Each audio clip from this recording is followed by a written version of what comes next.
Right, it's Friday afternoon. I'm what stands between you and your weekend. Thank you so much. What an opportunity. And following James, I thought that was an absolutely wonderful presentation. I've heard a lot of presentations about brain functioning and connecting it to neglect, and that was absolutely top-notch.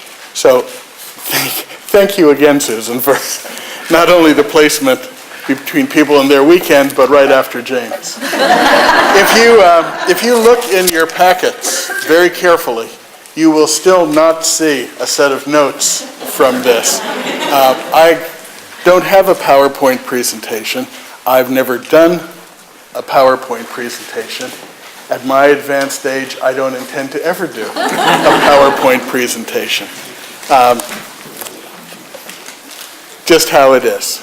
So I'm not sure that there's a lot that you'll want to take notes about. And I apologize if it would have been helpful. It's just not what I do.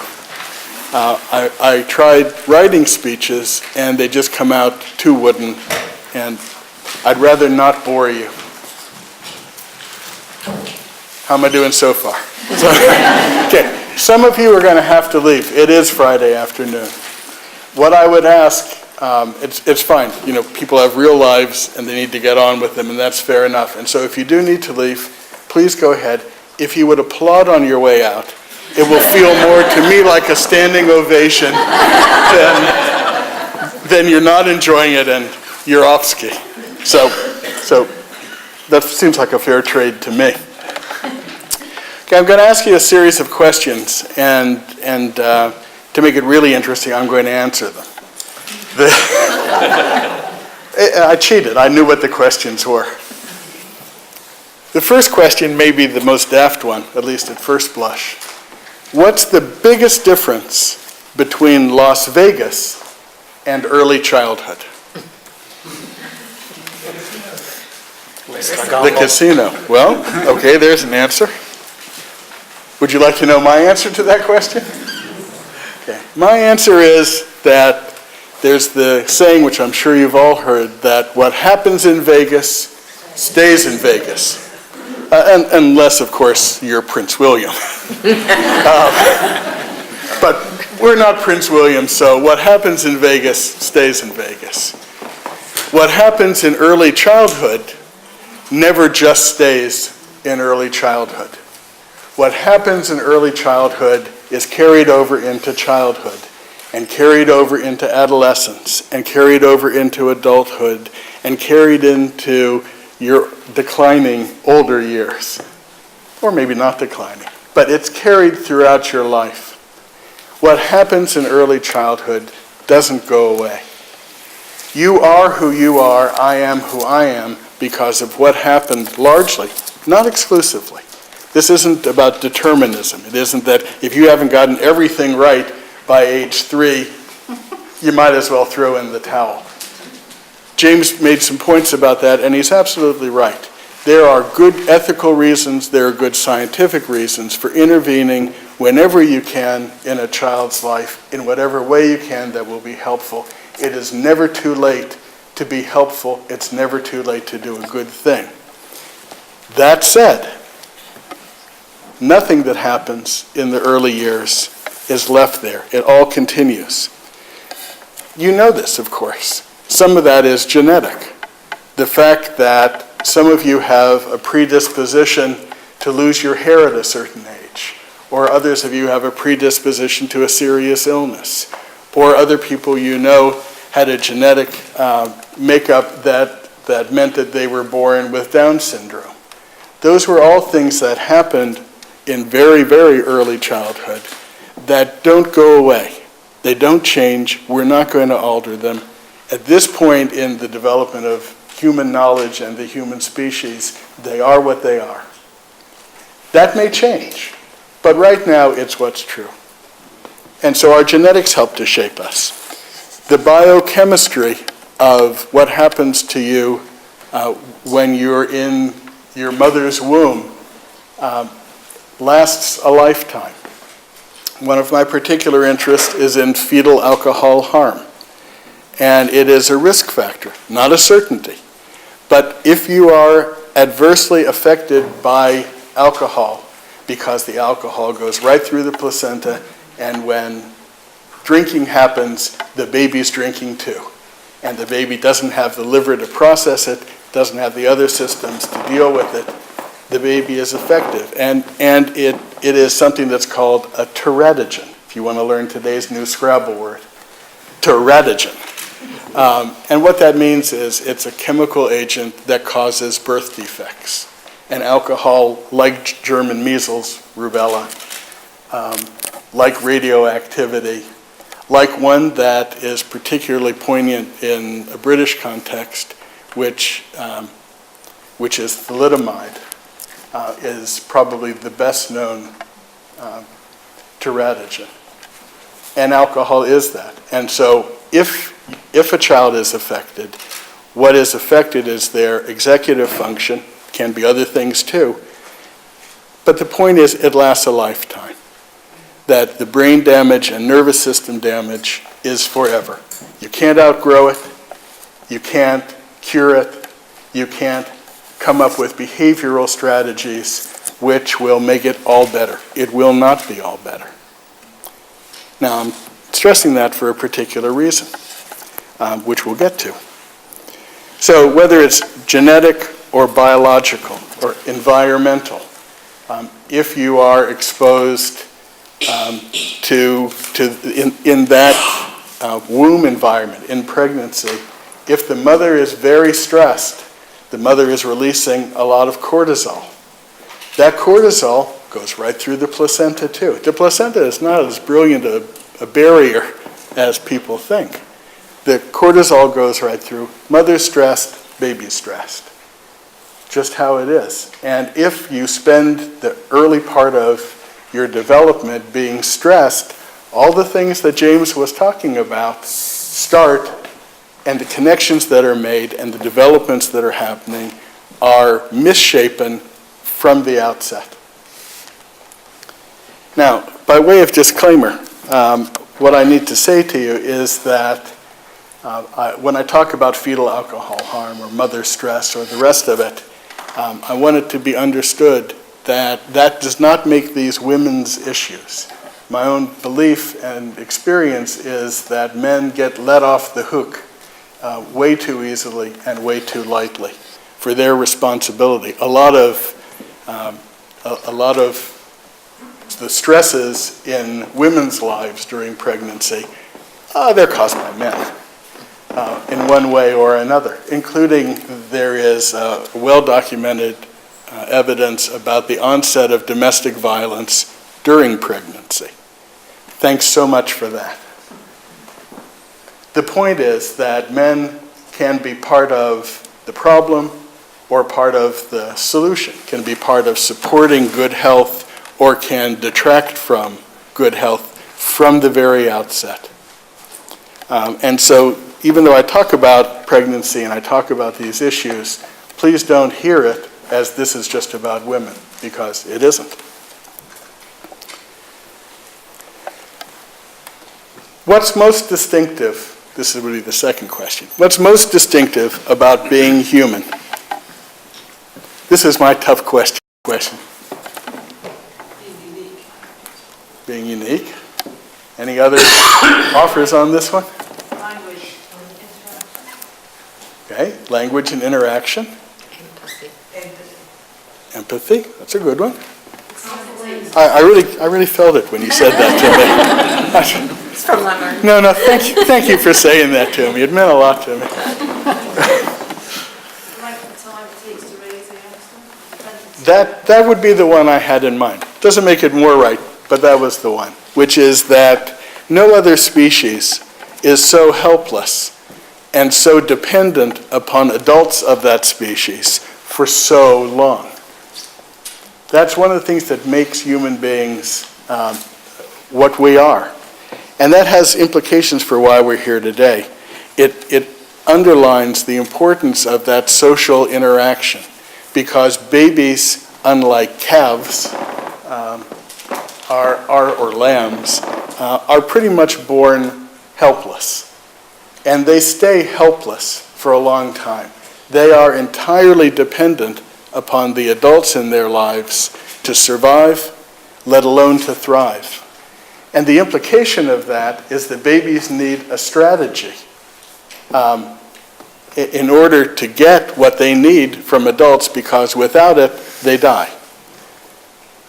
The strategy for lots of babies is that they're cute. No, I'm being serious. Babies are cute, and we're hardwired to think most babies are cute because it makes it more likely that we will respond to them in a positive way. Doesn't always work, and when it doesn't always work, a lot of people in this room end up dealing with the results of that. But that's one of the strategies. But the main strategy across the board is communication. It's about what are called attachment and attunement. The extent to which the baby is able to affect the adult and engage the adult in conversations. So the point of this is that babies are born helpless, but they're not born clueless. Babies are real people from the moment they are created. Babies are real people. They're not future people. They're not potential people. They are as real as you and me from day one. And part of their being real is wanting to be, since we are such intensely social creatures. It's a beautiful day outside, and you're all in here. We're all talking with each other, listening to each other. We are intensely social creatures, and baby wants in on it from baby's first breath. Wants to be in on that communication. And when that communication happens well, its effects are enduring. That lasts a lifetime too. Some people get the idea from the way it's presented that only bad things last forever. Well, no. Good things last forever too. If you're leading a happy life, if you're a basically healthy, happy person living okay in your own skin, trust me, the chances are extraordinarily high you had good early experiences. That goodness provides a biological basis for resilience, and it provides an experiential basis for learning to be in the world in a way that works and creates an effective strategy to thrive, not just survive. Those of you who have not had the chance to see Suzanne Zedijk do a presentation on the connected baby, I would encourage you to go check her out. It's Suzanne Zeedyk, or you can just do connected baby as a Google search. And she has some wonderful videos. And in one of the videos, there's a very, very young baby.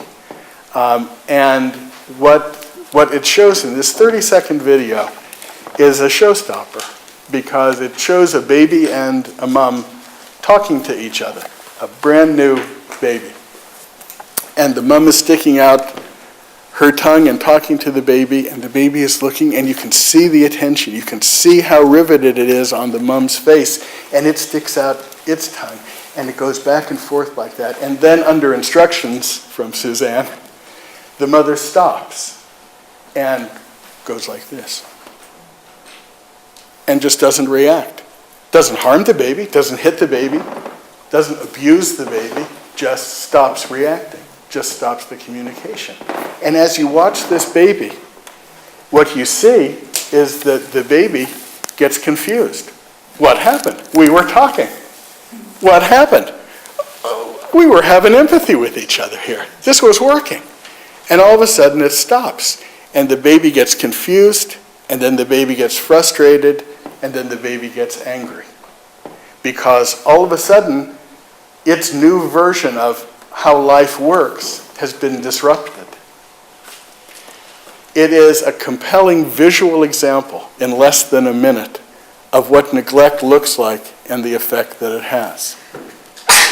Again, there was no meanness, there was no action against the baby, simply breaking the bond, breaking the connection, stopping being attuned and attached is enough to make the baby get a very negative message about itself, its connections, its life, and the world, because they don't know a lot about the world. They're learning it. And James, again, I won't repeat it because he did such a good job. But that's the essence of where neglect starts and what it's about. There is a biochemical imprint of this, because as all of those connections are being made or not made, as the brain is developing in this direction or that direction, it is those experiences which shape it. Those experiences matter.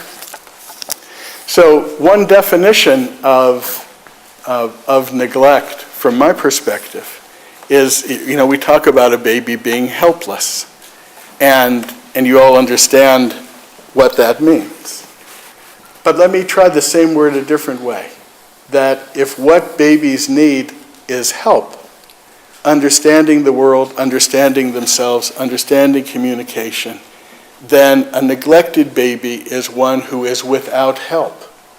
It's a baby who is helpless. It gives a whole different understanding of what helpless means. Not just that it can't do it for itself, but is without the help that's needed to survive and thrive. So when we talk about babies being helpless, it's no small thing. This could be very long. I won't be. It's Friday. But I do want to mention three myths about neglect, because I think that unless we're clear about what we're talking about, that it's easy for some misimpressions to take over. The first, and again, I'll do this quickly because I think with you, given what I understand of the work you do, this will be more by way of reminders rather than new information. But there is a general societal perception that the worst kind of neglect is physical neglect. That a baby who is ill-clothed or not washed often enough or not fed enough good food regularly or living in an unclean, untidy environment, that's as bad as it gets. That's the deep end of the spectrum. And of course, taken to an extreme, it is. You can in fact starve a baby, and that kind of physical neglect will result in a catastrophic result. But by and large, that's not what happens. That is a really extreme example. What I want to suggest to you is that in part that happens because physical neglect is easier to identify and easier to turn into numbers and data than social and emotional issues, which seem too woolly or too subjective. But from a baby's perspective, what matters most is whether that bond is there, whether there is that connection and that love and that communication and that dance or tennis match or game. It's used all kinds of different descriptions, but it is about that relationship. And when babies are deprived of that relationship, of love and warmth and caring and concern, the consequences for that baby's whole life are worse than if the place is untidy. There's no comparison in terms of which has the more devastating effect. The second myth in the public, again, I don't think it's anything you would believe, but all you need to do is read the newspapers and hear casual conversations about child maltreatment, including neglect, to know that the stereotypic image is that maltreatment happens because of monsters who hate their children, or monsters who hate children even if they're not. Well, there are monsters, and there are people who do horrific things to children, and that should stop. But I'll bet almost everybody in this room also understands that that's, again, the extreme and the exception, not the rule. That most neglect does not happen because people hate their children. And therefore, they're going to neglect them out of malice, out of evil, out of just plain meanness. It's not what it's about. And to sort of demonize neglect, to demonize maltreatment, is to miss the big boat in favor of a smaller, more dramatic boat that the media likes to float. It's not about intentions either. I'll give you an easy example, and a rural example. Most of my work has been in rural areas over decades, and it's not at all unusual for people to do what we used to call, I don't know if the term is used anymore, but it's subsistence entrepreneurship is the fancy term. And what it means is that you do a little of this, and you do a little of that, and you do a little of something else, and you put together those different income streams, and it's enough to keep a roof over your head and food on the table. And in lots of rural areas over time, that's a pretty classic pattern. It's a pattern that often takes parents away from their children. And as extended families have declined in number and strength, it's become more isolating. And if that pattern of being away because of work results in children being essentially abandoned for long periods of time, abandoned to their own devices, abandoned to the TV, abandoned to video games, abandoned to something else which isn't a nurturing, loving, real human being caring for them, then that's a form of neglect. But the important thing to remember is that it's not about malice, just the opposite.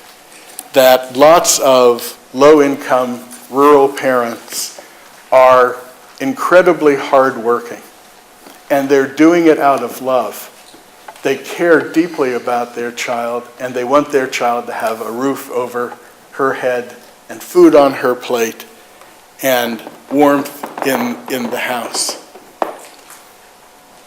And the way they're behaving, working 2 jobs, 3 jobs, working here, working there, having to travel long distances, is not about being irresponsible.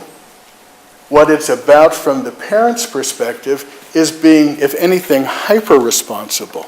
That they're willing to go to huge lengths and extremes that are harmful to them in order to be responsible toward their child. So what you have is the stereotype about people hating their children, and what we really have is the reality of people who love their children and are responsible toward them, but are in circumstances that mitigate against them being able to have the effect they'd like to have. And so even with the best of intentions, if a child is abandoned and neglected, they're still abandoned and neglected, even if what's behind that is the best will in the world. So it isn't about monsters, it isn't even about intentions, it's about what's true for the child. What is that child actually experiencing? And what are the impacts of what that child's actually experiencing? The last point is, again, this one about the enduring impact of abuse versus neglect, as if that's a choice we want to make. And sometimes, of course, they're combined. But I'd refer to you to 2 studies. One is looking back, and it's something called the ACE studies. There are 50-some papers that have been written as part of the ACE series. And it stands for Adverse Childhood Experiences, ACE.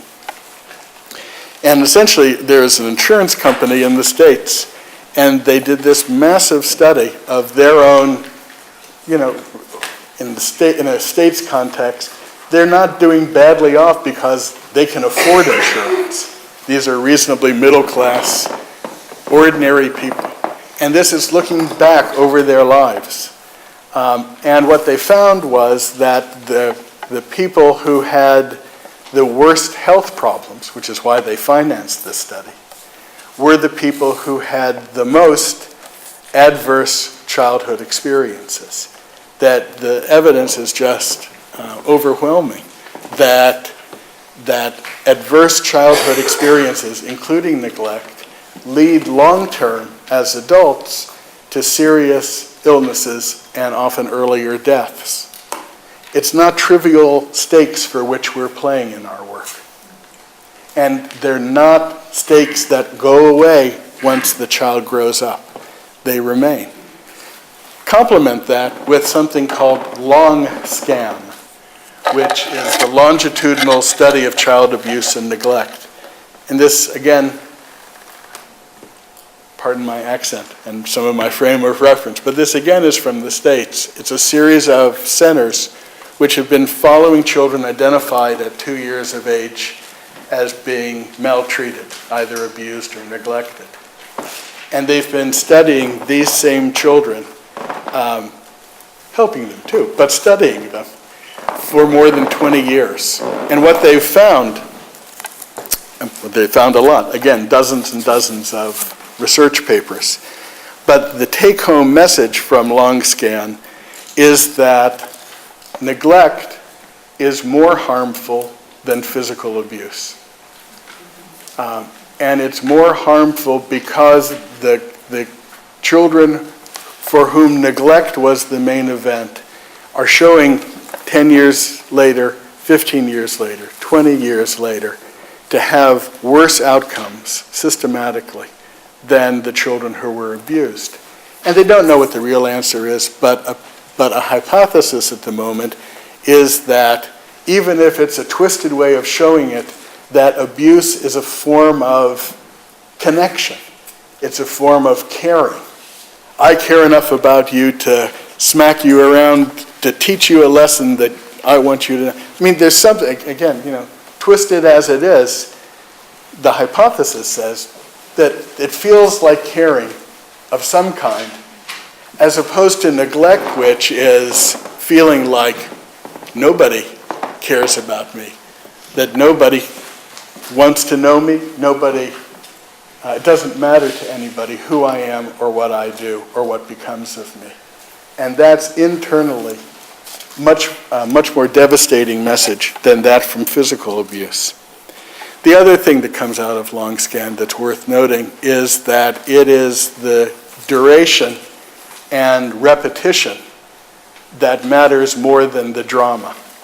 So even children who experienced 1 or 2 or 3 really traumatic examples of abuse are better off than children for whom there was the drip, drip, drip, day in and day out, year in and year out of neglect.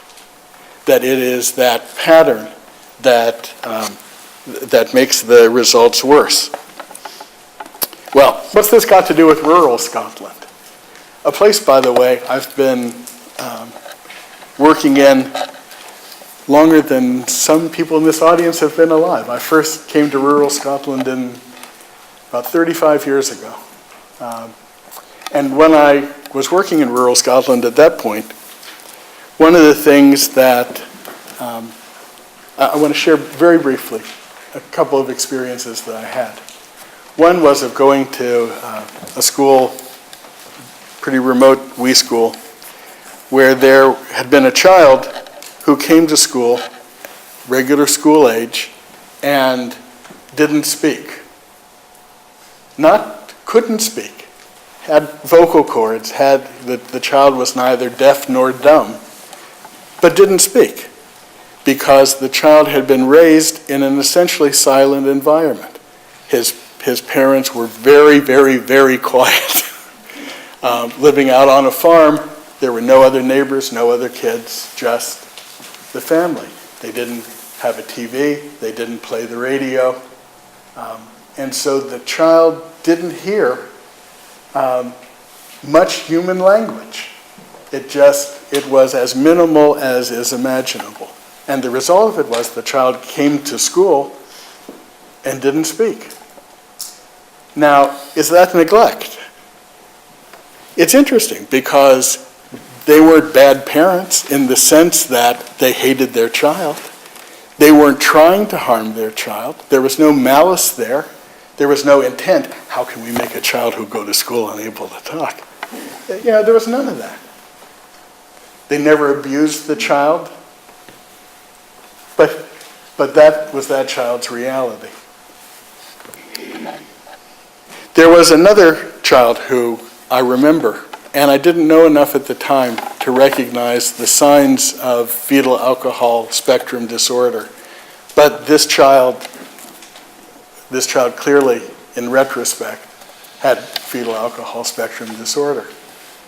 And the response is what I want to share with you, because this is a long time ago. But essentially what happened was that the school didn't know how to deal with the child, didn't know how to help in any meaningful way. The child was disruptive, social, emotional, behavioral problems. And so the child was permanently excluded from school, was told just to go home. Now, that's less likely, not impossible, less likely to happen today. So there's an interesting combination there, in my mind, of an initial parental maltreatment that resulted in the condition, complicated and magnified by a systemic or institutional neglect, which didn't promise a happy and healthy life for that child growing up. Okay, I think that's enough bad news. Who's had enough bad news? Okay, let's try this a different way. One of the things I've learned from working in rural communities over decades, and I've had the good fortune to do it in a number of countries, is that rural areas are often portrayed as having deficits, where in fact they have assets. They're often portrayed as being missing something, when in fact they have something which is not as commonly recognized and valued. But it's worth taking seriously. I remember a great cartoon that I saw that showed a man looking at a map, and it said, it had a map behind the man, and he's looking at the map, and there's an X saying, "Where you are." And then over here on the map, there was another X that says, "Where it's at." So, where it's at, where you are. And that's how rural areas have traditionally and characteristically been seen, as they're not where it's at. And the whole notion is they are remote, they are isolated, they are marginal.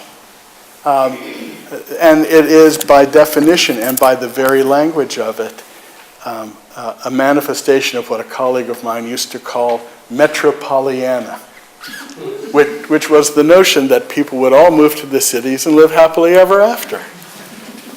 Well, it hasn't really worked out that way in real life, and there is a lot to commend rural communities, rural people, rural life, and it plays into the positive side of the story, because a lot of what's true in rural communities which are not broken beyond repair at this point, is that they are relationship-based.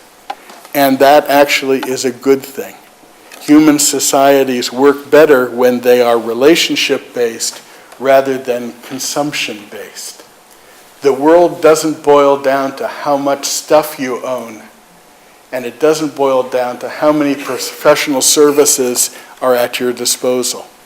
That's not what makes life wonderful. Your life, my life, any life. It is about our relationships. And rural communities can be. I've spent time in rural communities and in real rural Scotland, not in Brigadoon. And so I'm not giving you a romantic version, but there is a relationship value and a relationship base that can be built on to help communities be partners in dealing with neglect and maltreatment instead of just being clients. They can be partners and are conspirators in a conspiracy to make life better for all children.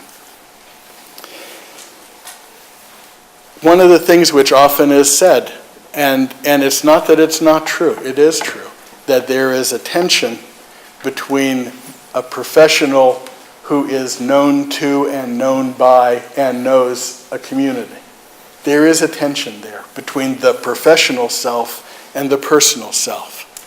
And it is a tension, and it can be a problem. But I'd like to remind you something my guess is you already know, which is that sometimes that can be an incredibly good thing, that is a huge advantage to actually know the people with whom you're working and to be known by them.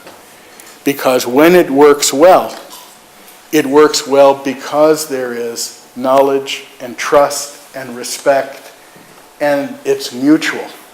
And it makes the professional self more effective because the personal self gives them the credibility with the very parents and families they're trying to work with to be respected and understood and taken seriously. And so if they give you advice, you'll act on that advice because they're a well-kept face.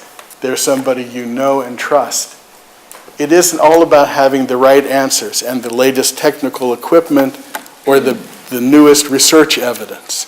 Sometimes it's about being known and respected and trusted.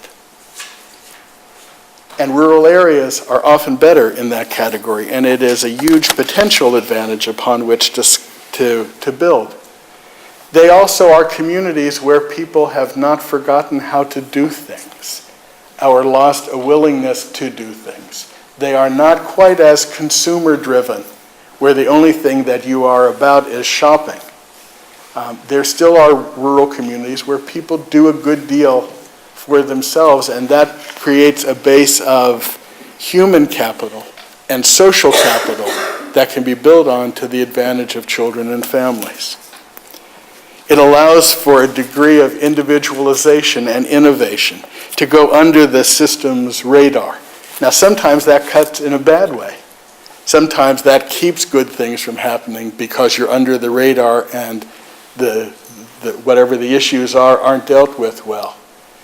On the other hand, sometimes staying under the radar means that it can be handled in a way which may be unorthodox and not by the book, but it's actually what works, and it's what's going to benefit that family and that child. And that's more likely to happen in a rural community where it's not just ticking off boxes, but it's actually knowing and paying attention to what's true for particular people. And it is human scale. It's small enough so that these kinds of relationships, which are crucial to us right now, which are crucial in parenting, which are crucial to babies and children, that bonding, that relationship, that attunement and attachment. We don't ever lose our desire for attunement and attachment. It just takes different forms as we grow older. But it's really intense with babies, and it really matters that it happens well from the beginning. So what do we do? Well, I think we acknowledge the reality of that complexity.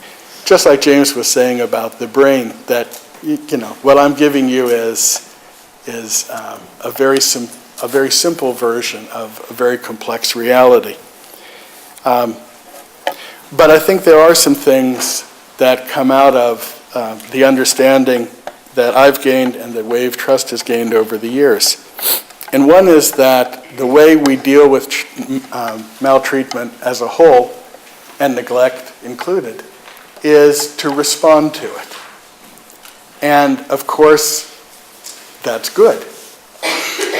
Why wouldn't we respond to it? We'd be remiss if we didn't respond to children who've been neglected, and do everything we can, as well as we can, as quickly as we can, to help them so that the neglect stops and something better can take its place. Of course, we have had to respond and need to continue to respond. But wouldn't it be better? Wouldn't it be so much better if the harm had never happened in the first place? Wouldn't it be so much better if it was prevented rather than intervened with later. And so I work for an organization whose fundamental mission is about primary prevention. It's what can we do to stop harm to children before it ever takes place. Now that will never replace helping those who have been harmed, but it's something that we ought to pay an awful lot more attention to. Part of that ought to be a liberating message, because part of prevention means that it isn't a government service.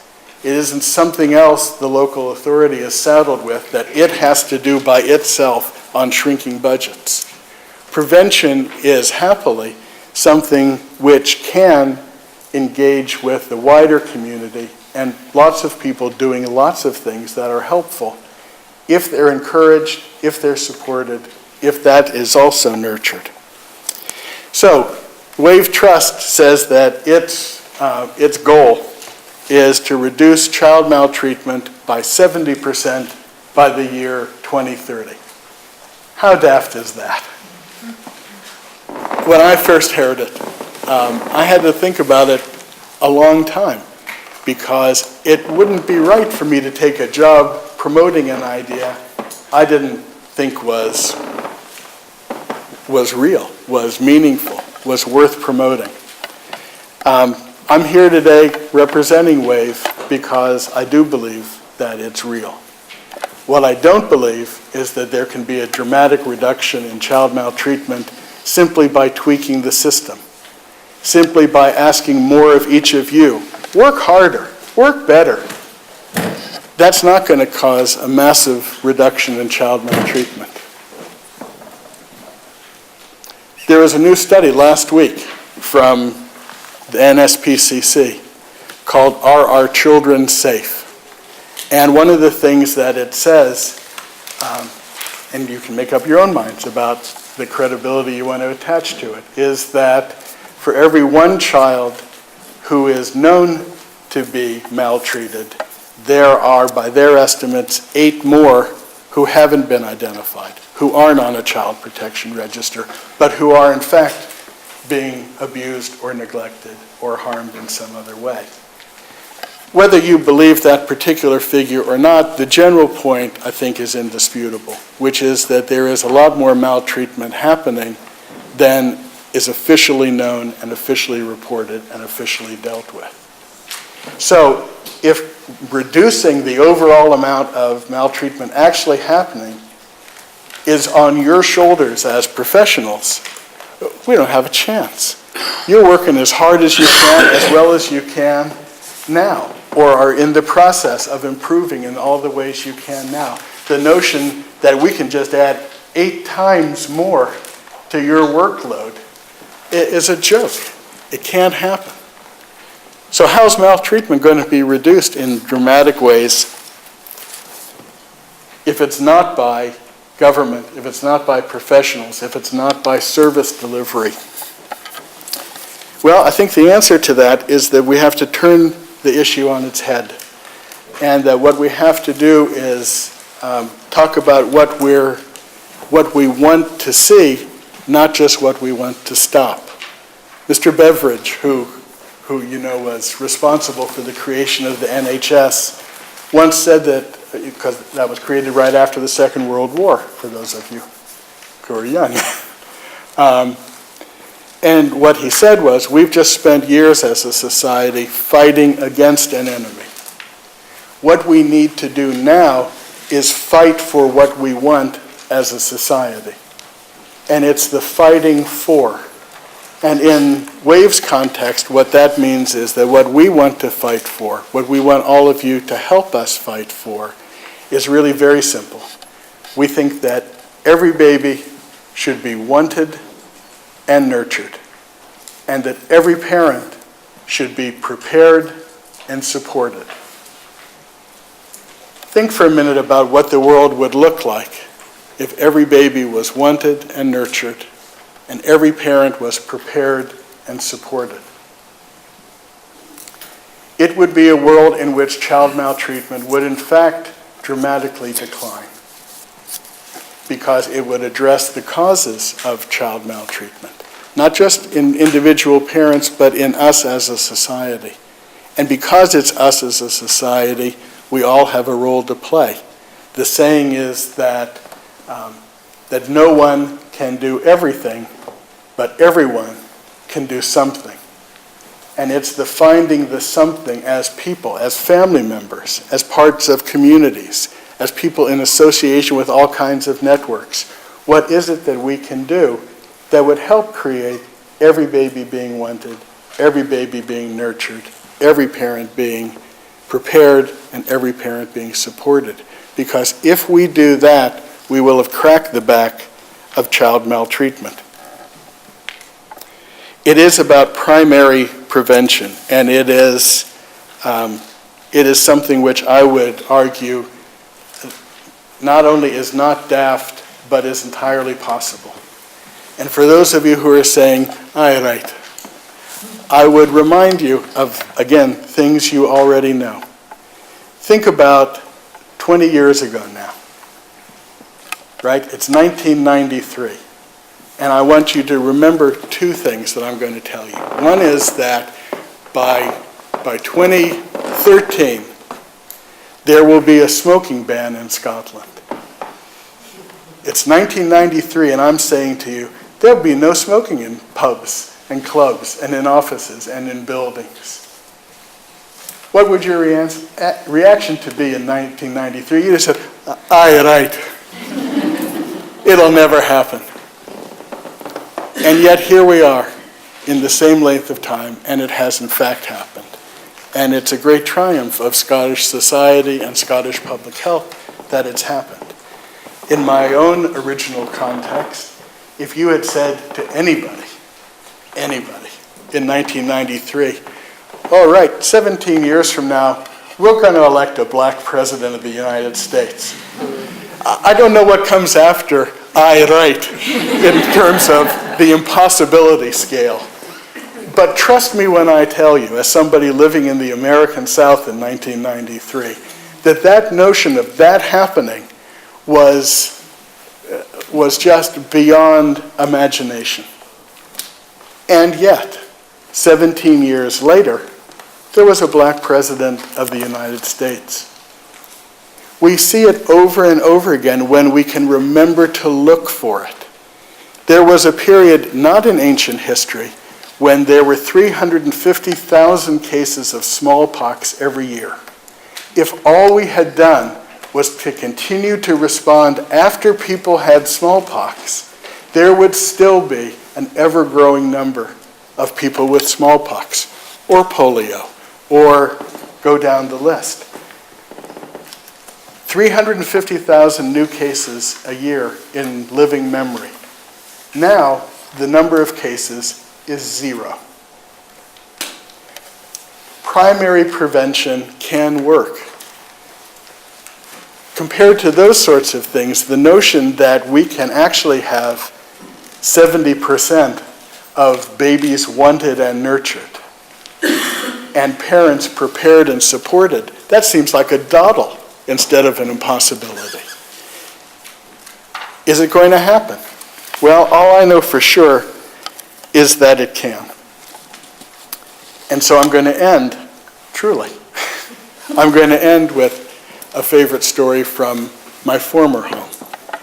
And it was a popular story during the Civil Rights Movement. It's about a wise old man and a group of children. And the group of children were frustrated by this wise old man who reputedly could figure out any situation, knew what to do, and they were going to trick him. They were going to catch him out, and they were going to show him to not be so wise after all. So what they thought of was to catch a bird, and they captured the bird, and they put the bird in one of the kids' hands. And they thought to themselves, we're going to ask the old man, this bird, is it alive or is it dead? And if he says dead, we'll open our hands and it'll be alive. And if he says alive, we'll just, and it'll be dead. So they thought they'd figured it out. So they go to the wise old man and they say, old man, you're so wise. Tell us, This bird which we have in our hands, is it alive or is it dead? And the old man looked at them a little while longer and smiled and said, it's in your hands.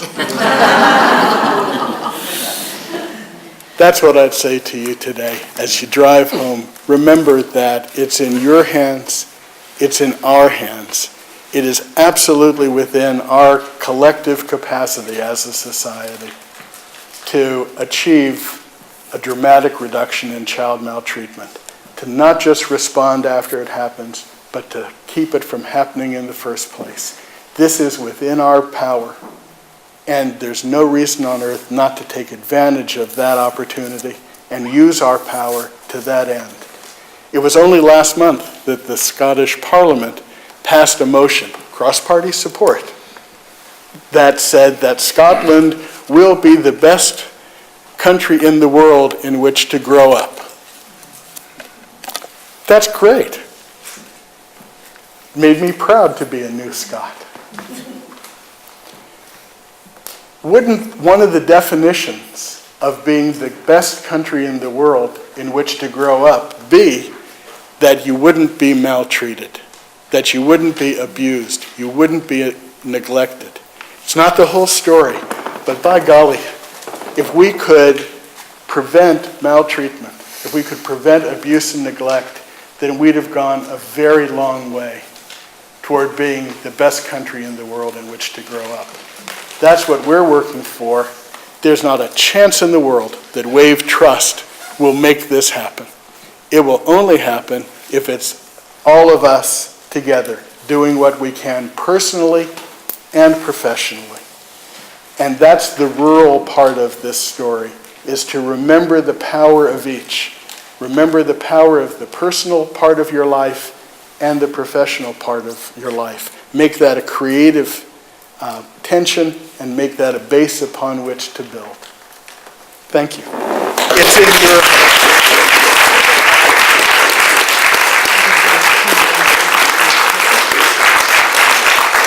Thank you.